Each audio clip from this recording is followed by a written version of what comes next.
አይን ካላየ ግንባር ነው የሚባል ሀገርኛ ብሂል አለ። አይንን ገልጦ ማየት ካልተቻለ ልክ እንደ ግንባር ተልእኮውን ዋነኛ ስራውን ያጣዋል። እኛ በበቂ ማየት ባለመቻላችን ለዘመናት በከተማችን ልናይ የሚገባንን ውበት ልናይ የሚገባንን ሳቢ ቦታ ማየት ሳንችል ኖረናል። እንግዲህ እንደምታውቁት ኮከብ አጽብሃ የሚባለው በጣም እድሜ ጠገብ ሃይስኩል እዚህ ጋር ይገኛል። እዚህ የተማሩ በጣም ብዙ ሰዎች አሉ። ቀበና ስመጥር ወንዝ ነው። ድልድዩ በጣም ይታወቃል።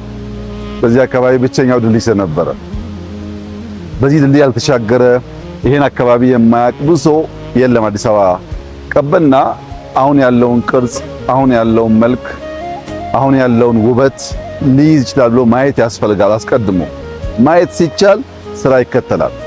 ያው እንደምታስታውሱት ኮሪደር ስንጀምር ዋነኛ ስራችን የነበረው እንደ መሪ የወሰድነው 3P ነው። የመጀመሪያው ፒ ፕሌስ ነው፣ ቦታ። ቦታን ለይቶ አንጥሮ ማየት መቻል፣ ቦታን በበቂ መለየት መቻል።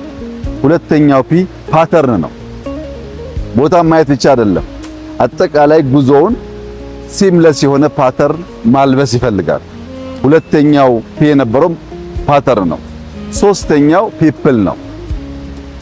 ለሰዎች ምቹ እንዲሆን ቦታን አይተን ፓተርን አስይዘን ዜጎች፣ ታዳጊ ልጆች ሀገራቸውን እየወደዱ በሀገራቸው እየቧረቁ ማደግ አለባቸው የሚል ቁጭትና እምነት መሻት የነበረ።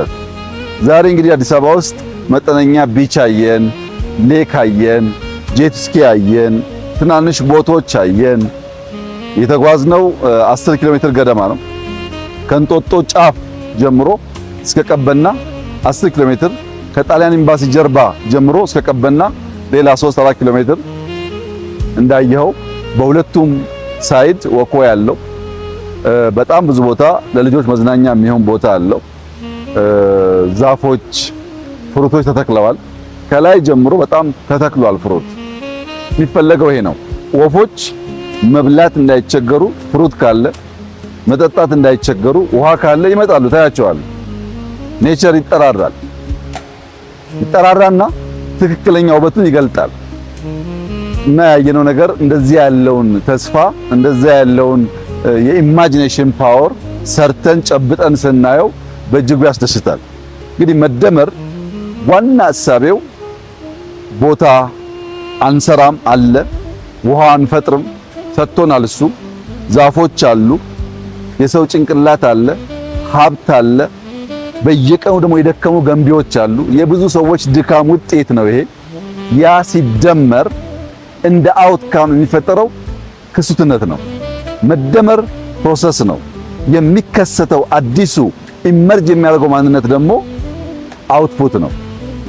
ገንዘብን፣ ዕውቀትን፣ ጉልበትን፣ ሐሳብን፣ የአመራር ብቃትን፣ ሱፐርቪዥንን ስንደምር የዚህ ፕሮሰስ ውጤት የሚከሰተው አዲሱ ነገር ኢመርጅ የሚያደርገው ነገር እንደዚህ ያለው ውበት ይሆናል። አሁንም ስንደመር፣ አሁንም ስንሰናሰል፣ አሁንም ስንደጋገፍ ከዚህ የላቀውን ነገር ማድረግ እንችላለን። በብዙ ደስ ያለኝ ቢሆንም አዲስ አበባ ከዚህ በላይ ፖቴንሻል አላት። አሁንም አላየንም፣ አሁንም አልሰራንም። እውነት ለመናገር አሁንም አላየንም። ብዙ መታየት የሚገባቸው ብዙ መሰራት የሚገባቸው መጨከን የሚገባን ጉዳዮች አሉ። የዚህ ከባቢ ሰዎች በደንብ ያውቁኛል። እኔ በሳምንት 1 ቀን 2 ቀን መጣለሁ። ጭቃው እንዴት እንደምናጠፋው ቆሻሻው እንዴት እንደምናነሳው ስመላለስ ያውቁኛል።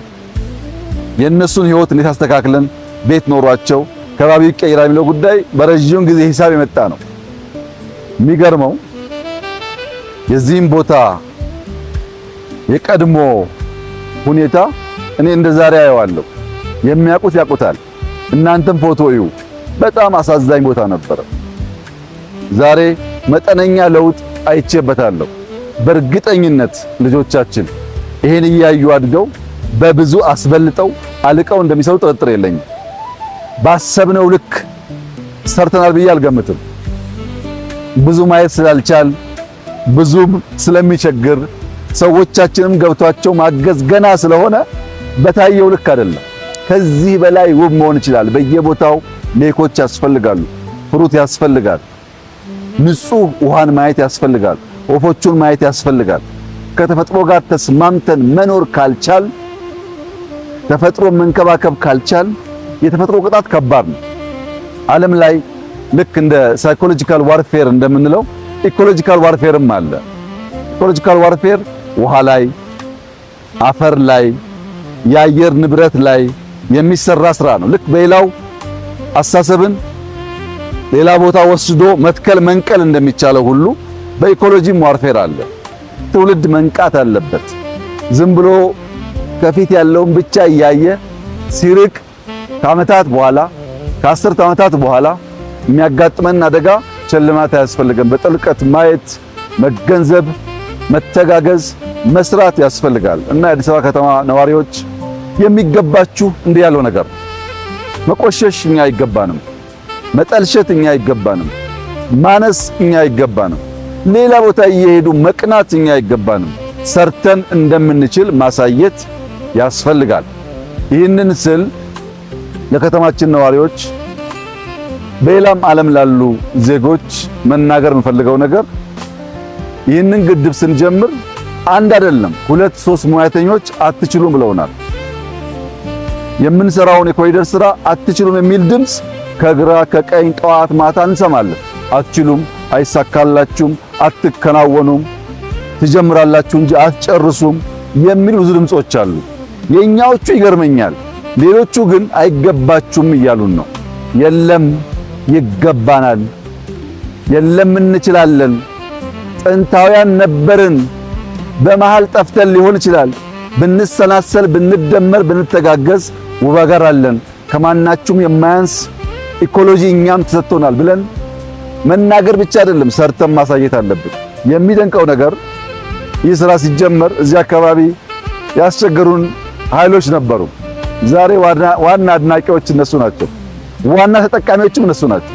እና ዜጎች ማየት እንድንችል፣ መንቃት እንድንችል፣ መሰናሰል እንድንችል፣ መስራት እንድንችል፣ ልጆቻችን እኛ ባለፍንበት መከራና ችግር እንዳያልፉ በተገለጠ ማንነት አብረን መቆም እንድንችል አደራ ማለት እፈልጋለሁ። አይናችን ግንባር እንዳይሆን፣ አይናችን አይን እንዲሆን ሀገራችንን ማየት አብልጦ መስራት የሚቻል ነገር እንደሆነ አንዱ ማሳያ ቀበና ነው እና በጣም ደስ ይላል። ኑ እዩ፣ ተዝናኑበት። ያላየነውን እዩ፣ ያልሰራነውን ስሩ፣ አልቆ አሳምሩና ለልጆቻችን በረከትና ሀብት አድርጉላቸው ማለት እፈልጋለሁ። እጅግ አድርጌ አመሰግናለሁ።